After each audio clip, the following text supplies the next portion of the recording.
Do you remember when you were a kid and you used to watch like Wonder Woman or Superman or Batman, some superhero show, and in that show, it always, as a kid, it always made you feel like you could take on the world because you would come out and you would want your mom or dad to get you a cape and then the sword, and in the living room you would be fighting the battles, the demons, and being a hero. And a lot of times we lose that idea, that imagination as a child. And when we become an adult, it becomes just words, meaning we'll act like we're Wonder Woman. We'll say we're Wonder Woman or we're, Superman and we can do this. Yeah. And we pump ourselves up with these words, but then when we go out to attack the demons, there's nothing there. It's like we just crumble and our cape just, flew off and we are standing there with nothing but tights on because our superpowers have left us. And I've been thinking about this because the difference between the kid and the adult is the mind. The kid believes they are Superman. They don't just believe they're Superman. That story that they just watched, they believe that story is a part of their life. And they believe that they can do whatever is in front of them because they have taken their life and they have found ways to match it with the story that they just watched, be it read it or a movie, but they have found a way to match it.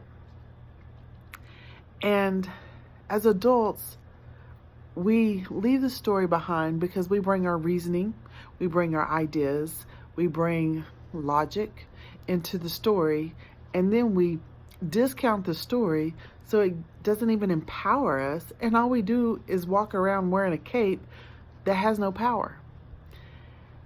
And I was thinking about this because there's many of us that walk around with insecurities, thoughts of worthlessness, thoughts of low self-esteem, thoughts of not being enough, that are leading our lives. And we wonder why we can't get enough power in God's word to just move forward. And sometimes we can sit in church and we can sit with other believers and we can repeat verses out of the Bible. But if we're not believing, or if we don't find a story that we see ourselves in, that we fit right there, that makes us feel like that hero, that we're going to go save the day, it's like we're not being empowered to go be that superhero. It's just enough to get us through because we're not letting it captivate our mind.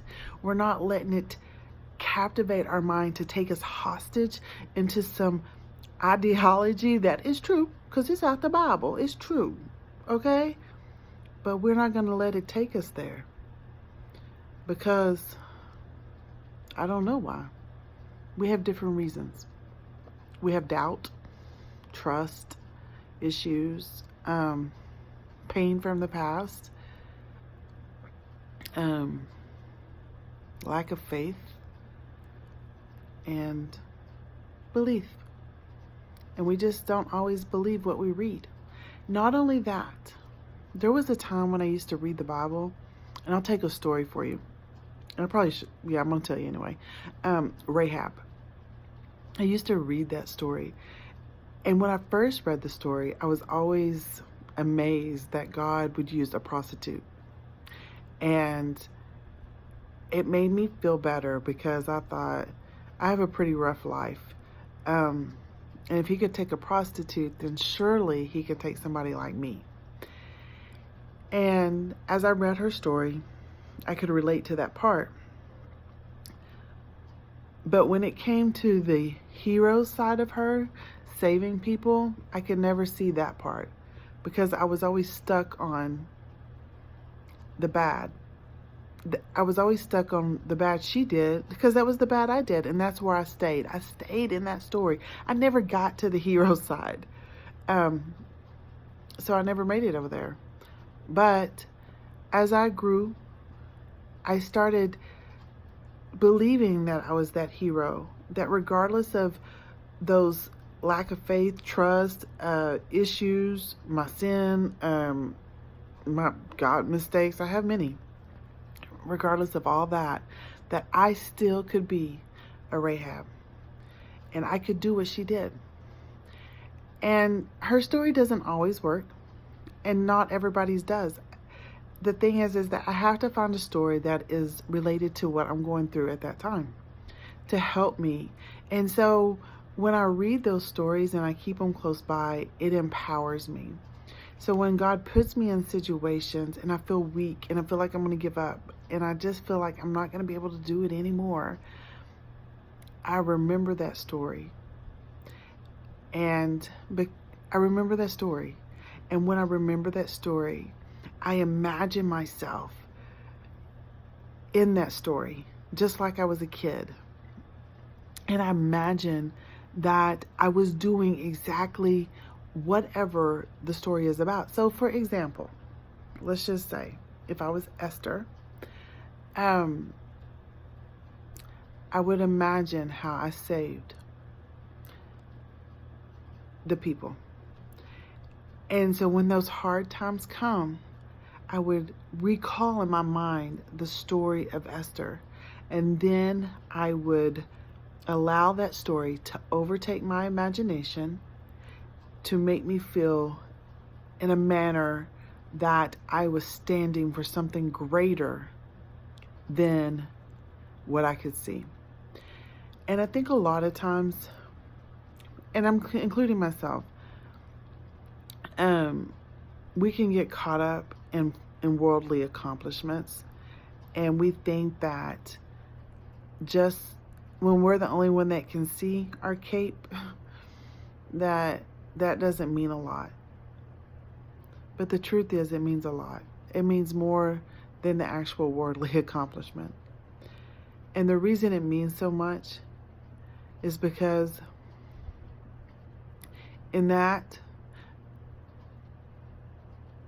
because of what is going on right then and there is a connection between you and God. It's a connection of you allowing your total dependence to go onto God and for His power to come into you and increase and to get you through. And then the people around are able to see Christ in a way they've never seen Him before, to draw them closer to Him. And that is something that goes way beyond any earthly accomplishment. And it might not be on the loudspeaker for all to see, but the one that it matters the most to sees. And He truly rewards those who seek Him and allow Him to have that power in their life. So just know, well, actually, find you a story that you feel like you're a superhero, that God is talking to your soul with, and then allow it to captivate your mind, and just know that you are that hero. And the hero that you are is bigger than anything you can see on this earth.